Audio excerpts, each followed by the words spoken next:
Isomo ryo mu ibaruwa ya mbere Mutagatifu Pawulo intumwa yandikiye Abanyakorinti. Bavandimwe, jyewe rero dore ibyo nashyikirijwe na Nyagasani, bikaba ari byo nabagejejeho.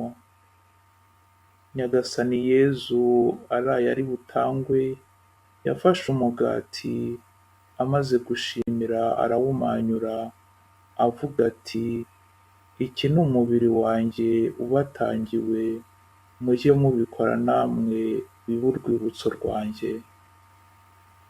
Barangije kurya, n'inkongoro ayigenzereza atyo, avuga ati, iyi ni inkongoro y'isezerano rishya, rishingiye ku maraso yanjye, mujye mubikora namwe, kandi igihe cyose muyinyweraho bibe urwibutso rwanjye.